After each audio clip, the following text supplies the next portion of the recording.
Bonsoir à tous, vous m'entendez bien déjà. J'ai l'immense responsabilité et honneur d'introduire et de lancer.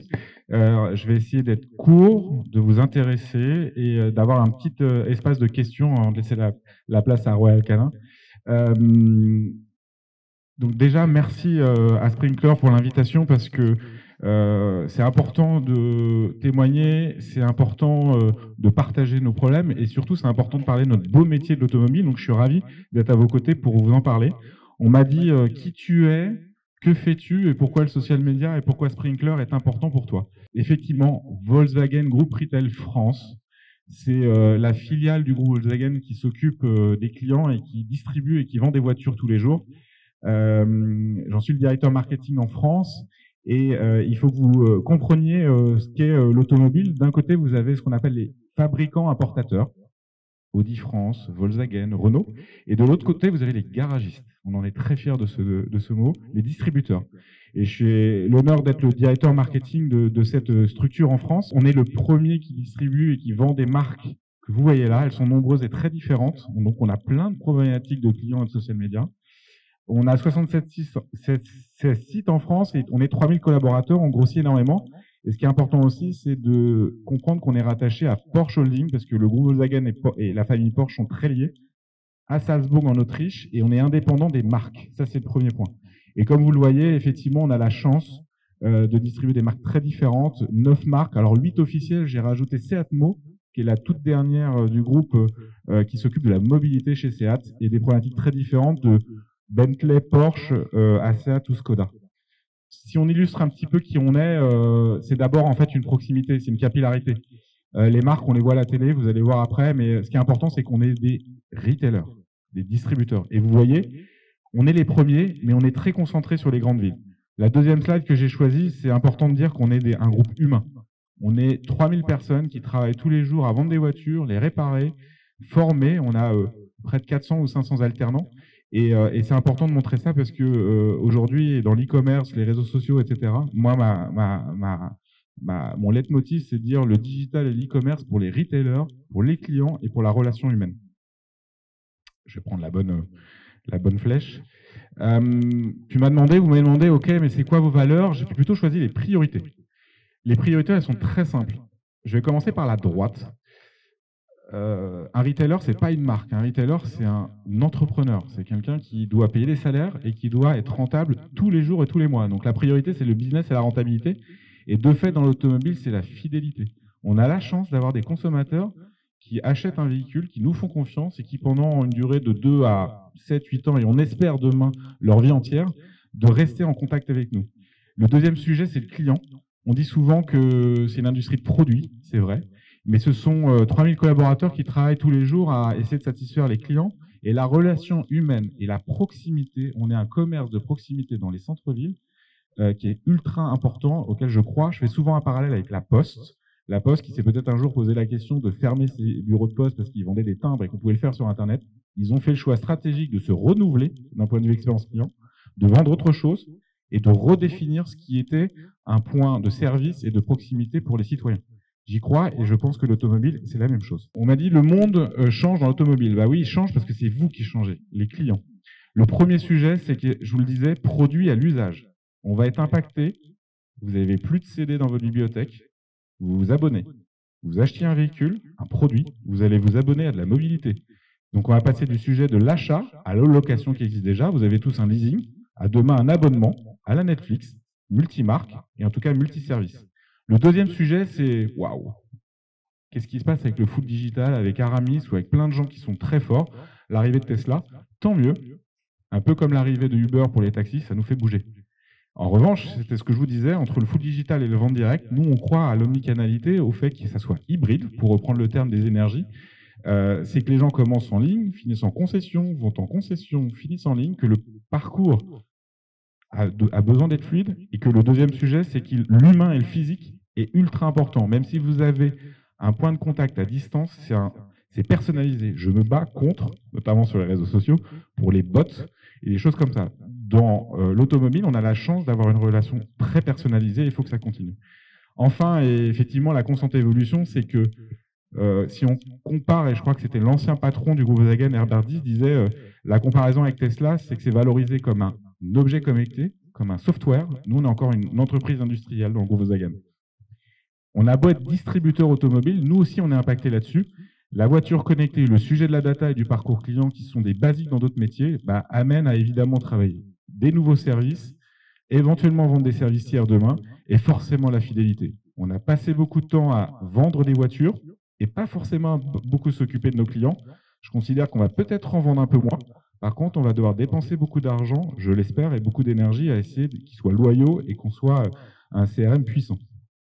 Alors pourquoi le réseau automobile est ultra important dans le parcours? Ce sont les données Google, permettez-moi de les citer, et en fait depuis 2 ans, le rôle de la concession automobile dans le parcours client, il ne fait que augmenter. Pendant des années, on a dit les gens veulent plus essayer de véhicules, ce qui est vrai. Les gens viennent qu'une fois en concession. En revanche, quand on voit les stats, entre le site de la marque et le site concessionnaire, je vais vous le montrer avant, eh bien, vous voyez les stats, le site du concessionnaire, c'est-à-dire la vitrine locale et la page Facebook, la page LinkedIn que vous gérez pour nous, sont clés dans le parcours client et on en est ravis. Et pourquoi c'est important? Parce que c'est là où il y a plein de chiffres. La majorité se rendent en concession même s'ils ont tout fait sur le digital. Quand ils arrivent en concession, les vendeurs sont parfois frustrés parce que les clients connaissent mieux les produits qu'eux. Le deuxième sujet, c'est que vous voyez, ils font très très peu de kilomètres pour acheter un véhicule. Alors c'est possible d'aller acheter un véhicule d'occasion qui est à Brest en livraison, mais il va être vous livré chez vous par exemple demain. Et par contre, évidemment, pour l'entretien, la proximité est super importante et ça aussi c'est un leitmotiv chez nous. On a dépensé et on a passé beaucoup d'énergie à faire venir les gens chez nous, il faut continuer, mais ça serait peut-être pas mal qu'on aille chez eux. La livraison à domicile, le fait qu'on vienne entretenir des véhicules sur un parking, dans une flotte, dans une entreprise de midi. Donc on travaille aussi c'est sur ces sujets-là. Mais vous voyez que les habitudes des consommateurs sont évidemment sur la proximité. Ça, c'est peut-être 2 des plus belles marques que nous avons, mais je suis très fier aussi de Seat, Skoda et Volkswagen. Vous avez les sites de marque. Le digital, c'est super important. Et vous l'avez compris, c'est presque des magazines, c'est une découverte tout en haut du funnel, hein, quand on reprend les termes marketing et du média, pour la considération et la notoriété. Que font les gens là-dessus? Ils vont évidemment s'imprégner de la marque, configurer, choisir un véhicule et commencer à considérer l'achat. En complément, le réseau arrive avec des choses un peu plus basiques. Et les 3 priorités sont évidemment les recherches Google. Et donc, c'est pour ça que j'ai pris ce copier écran. Vous avez une recherche. Je me suis renseigné sur un Q4 d'Audi. J'ai vu la publicité, je vais sur audi.fr, qui est géré par la marque, hein, l'importateur. En revanche, moi, je gère audi-velisi.fr. On gère près d'une centaine de sites locaux, évidemment à la charte du site. Et c'est ça qu'il faut que vous compreniez, c'est l'articulation entre le site de marque national, voire mondial. Le site de Porsche que je vous ai montré est juste porsche.com/fr. Et après, je vais chercher un site dealer. Même une marque comme Porsche France développe des sites locaux. Le deuxième espace, c'est évidemment les réseaux sociaux multiples, ainsi que les Google My Business. Et c'est là, Sprinkler, on va y venir juste après, que vous intervenez et que vous nous aidez, puisqu'on gère près de 200 pages rien qu'en France. Alors pourquoi le social est important et pourquoi c'est important d'être à vos côtés pour en parler et qu'est-ce qui change chez nous? Le premier sujet, c'est surtout pas copier-coller ce qui est dit par les marques. Évidemment, il faut parler du lancement d'un produit, mais ce qui serait bien, c'est d'avoir un ton différent, notamment sur l'humain. Alors, je vous ai montré une photo là, mais c'est une activation qu'on est en train de lancer pour Ladybuzz, hein, qui fait évidemment un buzz. Mais c'est tout ce que je veux pas, mais j'ai trouvé ça marrant de le mettre quand même parce que c'est une façon complètement différente. La marque n'aurait jamais fait ça avec un partenariat avec Lego, Playmobil, pardon. Et en revanche, moi, je veux de l'humain. Quand vous regardez souvent l'automobile, vous avez vu les 2 sites de marque, ils sont les gens, ils sont les personnes avec qui on est en contact. Donc je mets un point très fort à faire un éditorial différent et complémentaire. Le deuxième sujet, il est évidemment, j'enfonce des choses que vous connaissez déjà, c'est une porte vers du relationnel. En direct, on utilise le social et puis aussi le chat sur le site pour que ce soit un vrai relationnel avec des vraies personnes qui répondent 24/24 aux consommateurs. Et il est en train de devenir transactionnel, d'où le thème Selling. Vous allez le voir, on fait de plus en plus de la vente grâce au social et même grâce à TikTok. Et voilà, vous le voyez, déjà, la stat que vous m'avez gentiment donnée, hein, les gens sont prêts, c'est-à-dire les vendeurs, à utiliser les réseaux sociaux, et vous allez comprendre pourquoi. Ce n'est plus juste un community manager qui gère les réseaux sociaux. On donne les outils et les moyens de faire du contenu à des vendeurs qui se mettent en scène, qui incarnent. On n'est pas encore sur du transactionnel pur, mais il y a encore dans certains pays la capacité à montrer des produits, à faire presque de la vente directe sur un live et d'être capable de presque faire des auctions en ligne. Mais en tout cas, dans certains pays, ils vont même jusqu'à mettre la carte bleue et vous avez peut-être des vendeurs indépendants de VO qui sont peut-être plus importants que certaines concessions alors qu'ils ont zéro pas de porte. Donc vous voyez ce genre de contenu que l'on fait, avec des contenus évidemment très vidéo, à la fois incarnés, mais aussi d'être capable de pouvoir réagir en disant j'ai un arrivage de stock, je fais une opération, je fais une story, je mets une vidéo, et en 45 secondes, elle est publiée sur les réseaux. Et du coup, comment on le produit, ça c'est super important. C'est surtout pas des gens des réseaux sociaux qui les produisent. Il faut identifier dans les équipes, et c'est ce qu'on fait notamment sur la région Paris, les gens qui sont capables de venir comme moi aujourd'hui devant une caméra et d'incarner les choses. Et on a des super vendeurs, des super équipes qui sont capables de témoigner et de faire des stories et qui sont capables de faire même des mini-séries que les gens attendent. On les accompagne évidemment d'un point de vue outils et management. On leur donne un outil pour le produire, il faut simplifier la vie et je me suis permis de mettre un petit logo, on travaille avec PlayPlay, on est ravis. C'est une start-up qui, en gros, donne la possibilité de filmer directement avec votre iPhone, avec des templates, et en 45 secondes, la vidéo est produite et diffusée. Alors évidemment, nous, on valide avant, mais ça donne en fait un template à un vendeur qui va se filmer, qui va à un moment donné capter, produire le contenu comme je le disais, et accélérer la publication pour pouvoir vraiment avoir du contenu frais. Et puis on les challenge. Ça devient un indicateur, ça devient presque un jeu. Les réunions de compte ou les réunions en fait entre managers commerciaux, on fait des podiums, quoi. Les meilleurs vendeurs, ceux qui ont le plus de likes, le plus d'engagement, et tous les mois il y a un petit synthèse qui est envoyé par le community manager, qui a du coup un autre rôle, un rôle de dynamisation, un rôle de, je dirais, directeur de rédaction quelque part, et qui effectivement challenge, et il y a presque des gains à gagner, voire de la rémunération variable, parce que quand il y a des leads et des ventes derrière, parce que c'est ça le sujet, on utilise les réseaux sociaux, vous avez compris, hein, et les pages locales de concession et Google My Business, pas pour qu'il y ait de la notoriété sur la marque Audi, pour gérer des leads et du trafic. Et si on va un petit peu plus loin, on est du digital au retail, et bientôt on va pouvoir mesurer le vrai trafic physique du retail qui viendra du digital grâce à des bornes. Mais aujourd'hui, effectivement, le drive to store et la génération de leads sont les deux KPI que l'on suit. Alors, qu'est-ce qu'on fait ensemble et quelle est notre stratégie juste en France? C'est un peu fixer des basiques. Je vous ai dit plus de 200 pages parce que les marques nous ont dit fais une page Facebook pour Audinis, fais une page pour Audinis Est, etc. Comment on peut simplifier et du coup gérer?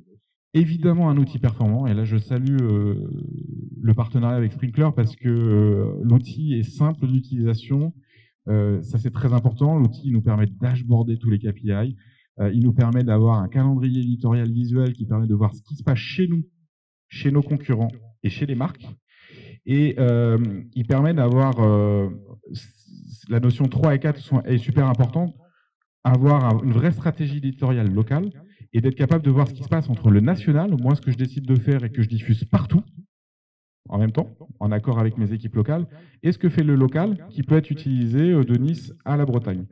Et puis évidemment, on mesure et on connecte à nos outils de lead management ou demain à nos bornes sur Internet, dans les concessions, et voir évidemment avec le média, puisque les mesures d'attribution sont maintenant super puissants. On n'est pas là, mais on y viendra, d'être capable de l'investissement média, évidemment au KPI social média, jusqu'au business, au tiroir caisse, d'être capable de pouvoir mesurer ça.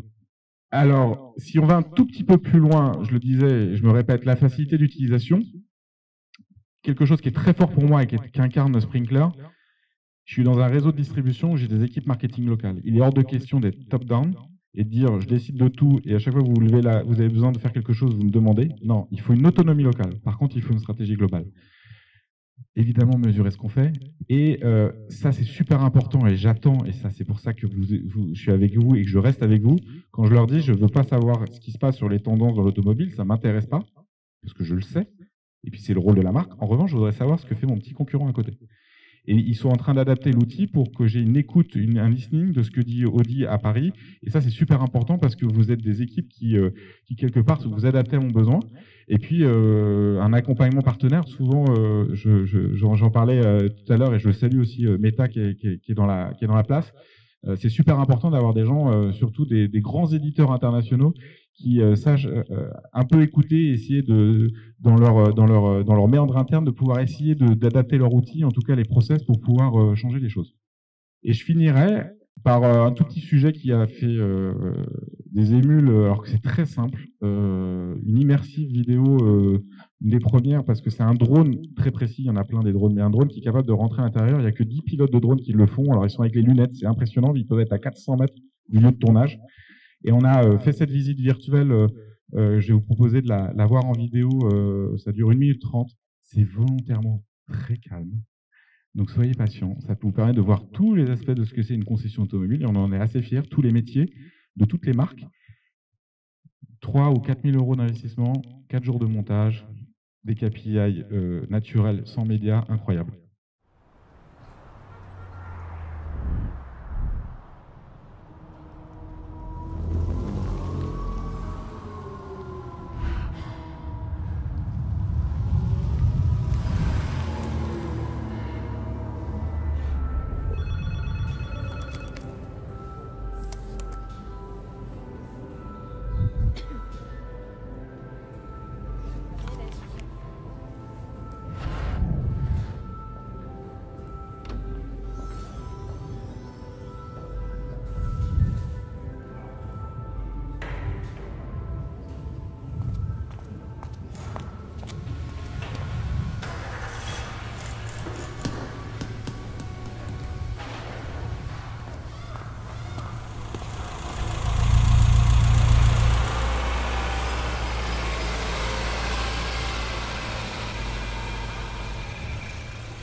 Tout à fait, on retrouvera ça sur l'autre modèle.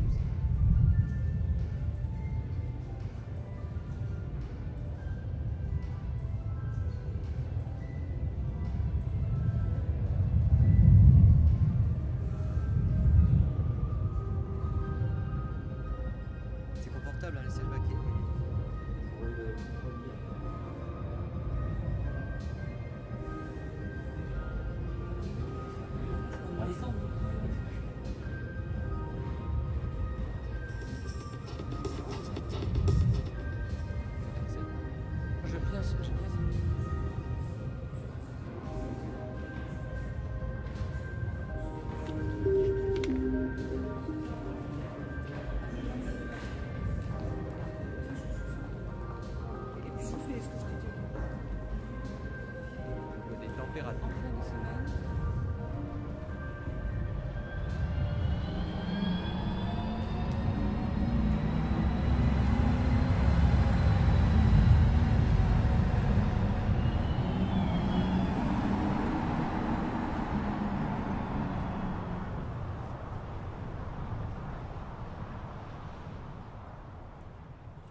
Alors je finis pour la captation, j'aurais que ça soit enregistré. Un grand bravo à Kitry et Lancelot pour cette vidéo dans le Nord. Merci à tous en tout cas, et merci à Olivier et aux équipes pour l'invitation.